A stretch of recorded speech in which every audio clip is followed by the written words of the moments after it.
nome desse jogo é Eijunka didático. Eijunka significa nivelamento em japonês. Eijunka didático. Qual é a ideia? Nós temos aqui 4 produtos. O ais, que é um produto que aparece em maior quantidade, que são 6 ases, tá certo? Nós temos o rei, que aparece aqui com 3, são 3 unidades de rei, 3 unidades de dama e 2 unidades de valete. Ou seja, nós temos 4 produtos. Ais, rei, dama, valete. O que acontece é que quando o mercado organiza a produção, o mercado pensa exatamente dessa maneira aqui.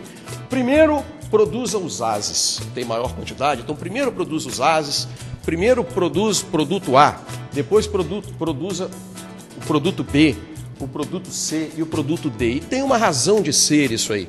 É muito difícil você parar uma produção de um produto, mudar para outro. O que nós chamamos é o medo do tempo de setup, é o problema do tempo de setup.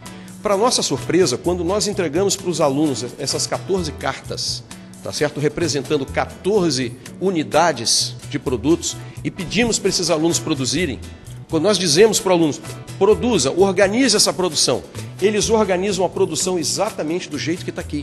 O que nos mostra, isso mostra para o educador, que o aluno ele já traz esse paradigma do mercado. Ele já chega em sala de aula, né, com certos paradigmas que nós vamos tentar modificar agora.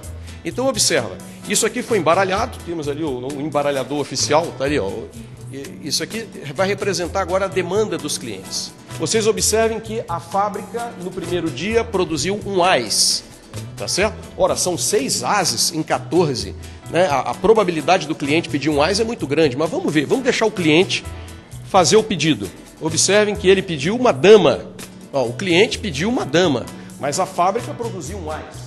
Então, nesse primeiro momento, o que nós temos aqui, num primeiro momento, é um ais estocado e um pedido atrasado. Tá certo? Bom, então não conseguimos atender o pedido desse cliente. Vamos imaginar que outro cliente, então, peça, por exemplo, um valete.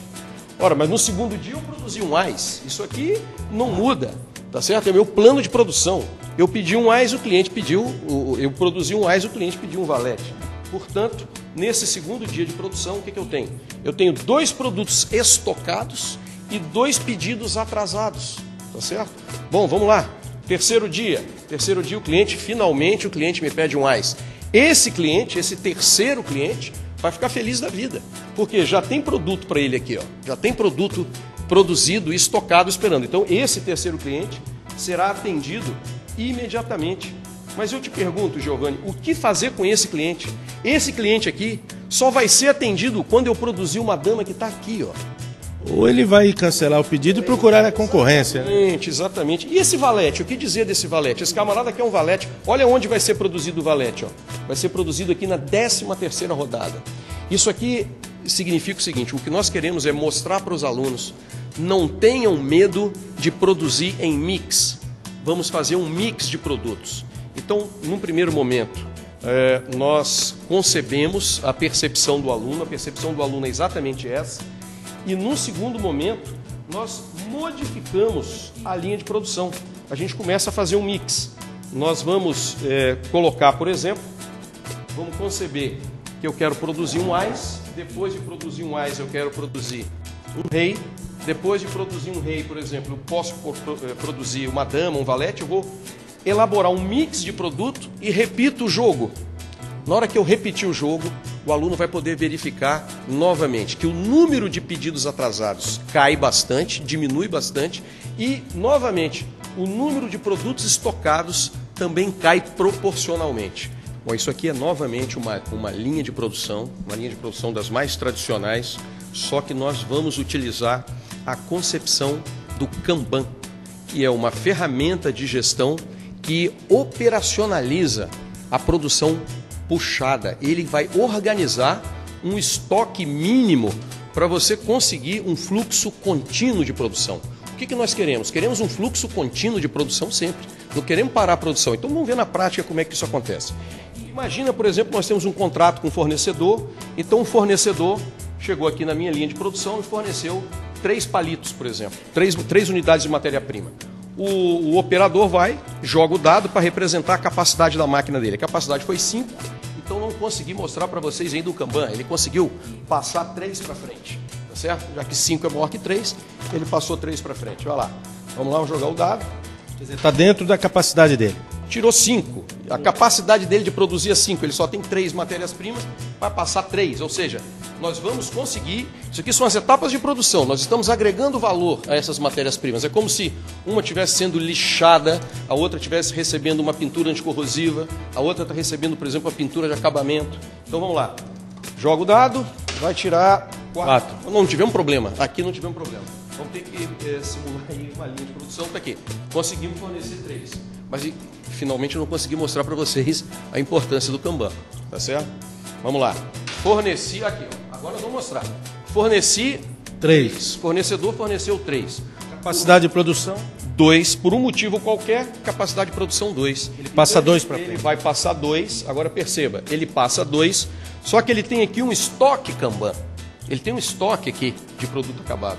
Então ele vai retirar um estoque e vai passar 3. Só que como o estoque dele ficou prejudicado, o que ele vai fazer? Ele vai tirar aqui o sinal verde e vai colocar aqui um sinal amarelo de alerta. Ele está dando alerta para o setor de compras. Ou ele está dando alerta para os outros operadores de que ele precisa de ajuda para recompor o estoque dele. Vamos lá então. Na segunda etapa? Na segunda etapa, está normal para a segunda etapa, tirou 4. Vai passar para você tirar 1, passa para frente. Agora, não fosse isso, ele teria passado só 2. Tá acendido um sinal de alerta. Exatamente. Muito bem, sinal de alerta. Muito bem, vamos lá. Etapa 1. Olha que maravilha. Esse aqui tirou 1. Ele tem 3 unidades de matéria-prima, mas ele só conseguiu produzir 1. Então nós vamos utilizar o estoque Kanban, vamos buscar 2 do estoque Kanban e vamos atender o cliente. O cliente está atendido e como esse operador só tem uma unidade no estoque Kanban, esse sinal então passa a ser vermelho. Moral da história, todo excesso de capacidade daqui para frente, quando ele tirar 4, 5 ou 6, que é excesso de capacidade, porque nós temos que fazer um fluxo de 3, esse excesso de capacidade será utilizado em prol dos colegas. Nós vamos trabalhar aqui a concepção de ajuda mútua. Então nós estamos partindo do pressuposto de que um operador de fábrica ele precisa ser polivalente, tá certo? O sistema de produção em massa, o famoso sistema taylorista, fordista, nessa concepção aqui não tem vez. Quando você faz uma aplicação de atividade lúdica, junto com um professor, que nós chamamos professor maiêutico, aquele professor que vai acompanhar o aluno, isso é novo e começou a ser utilizado esse semestre aqui no campus Cariacica. Ficou mais fácil compreender dessa forma. Exatamente, ficou assim. Seria como se a gente, dentro de sala de aula, mas estivéssemos fora, né, dentro de uma indústria, vendo toda a produção e estoque da empresa. Né? Melhor você aprender aplicando a teoria na prática, você visualizando com seus colegas, na supervisão do professor, do que você só ficar com o estudo massivo dentro da sala de aula. Com certeza, né? Muito mais simples. Você vê na teoria todos os dias, acompanhando o professor falando só, mas quando você vem aqui e acompanha na prática, você vê que é muito mais fácil aprender.